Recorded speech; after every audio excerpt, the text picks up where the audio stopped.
श्रीमद् कुंज विहाणे नमः। श्री स्वामी हरिदास विजय तीर्थराम दास के अनुभव में कई बार आया और दास के साथ भी ये घटा था कभी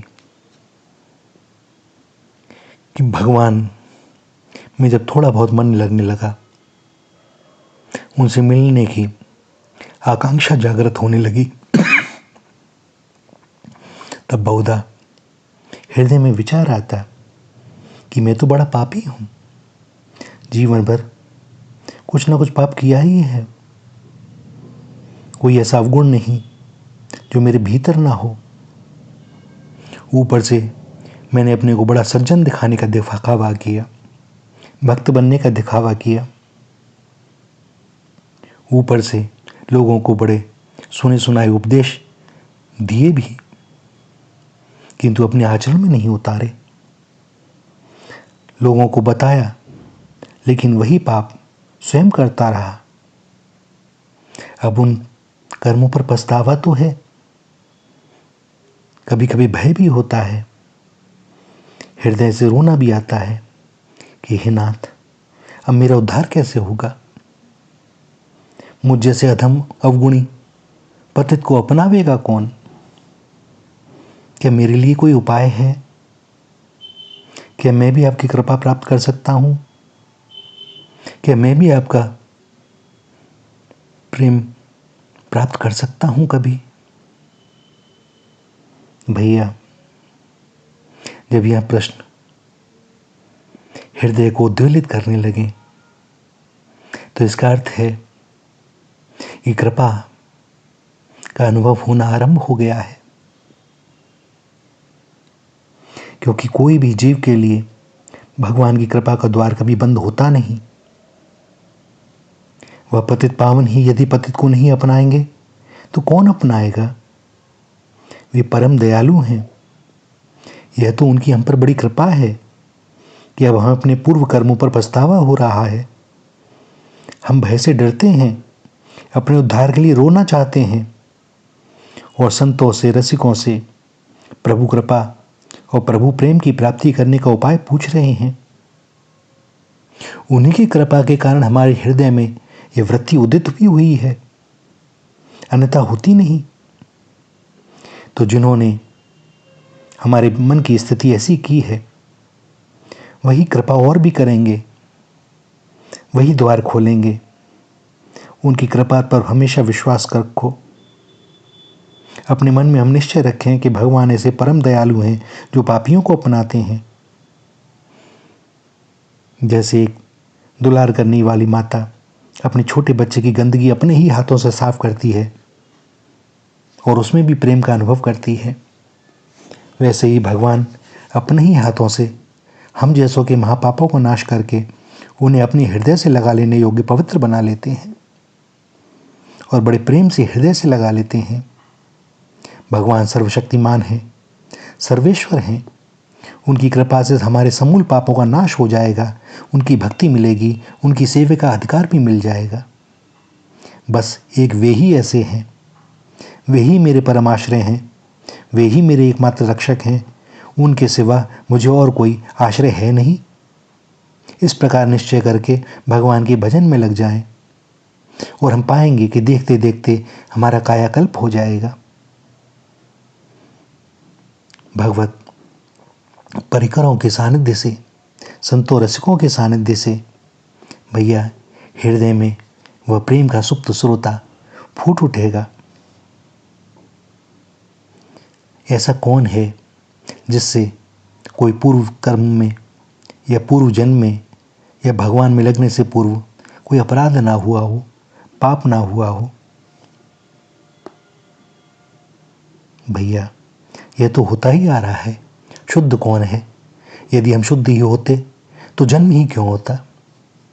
हमारा जन्म होना ही इस बात का द्योतक है कि हम पूर्व जन्मों में भगवत प्राप्ति कर नहीं सके और उन्होंने कृपा करके पुनः एक जीवन दिया। सो उन प्रारब्ध दोषों को काटते हुए इस जन्म में तो भगवत प्राप्ति करनी ही है। भगवान की चरण रजगढ़ को प्राप्त करने वाला पावन हो जाता है। किंतु हम में से अधिकांश लोगों के मन में यह बात आती नहीं। हम ऊपर से बड़े भले दिखाई देते हैं, किंतु भैया भीतर से है नहीं। सो ऐसी दशा में उन लोगों को अवश्य भगवान और भगवान का बड़ा कृपा पात्र समझना चाहिए, जो अपने बुरे कर्मों के लिए पश्चाताप करते हैं, उनसे छूटने का प्रयास कर रहे हैं और भगवान की कृपा तथा प्रेम की प्राप्ति के लिए व्याकुल हो जाते हैं। दयालु भगवान यही तो चाहते हैं।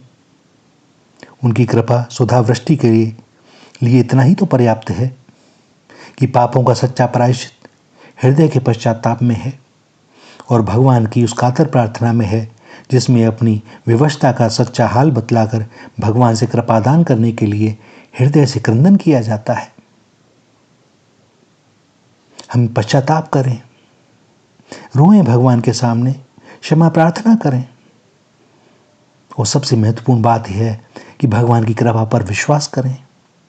एकमात्र उन्हीं को अपना परम रक्षक, सच्चा स्वामी, परम सखा, परम धन, परम इष्ट और परम आश्रय मानकर उनके भजन में लग जाएं।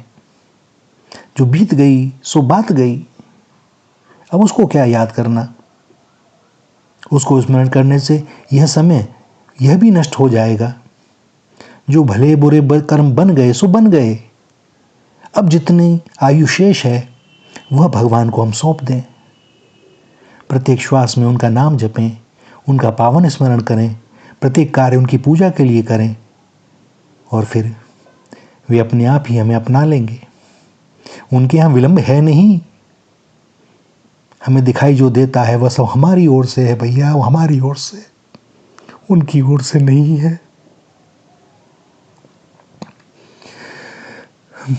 गीता में भगवान अर्जुन से कहते हैं कि यदि कोई अत्यंत पापी भी अनन्य भाव होकर मुझको भजता है वह साधु ही मानने योग्य है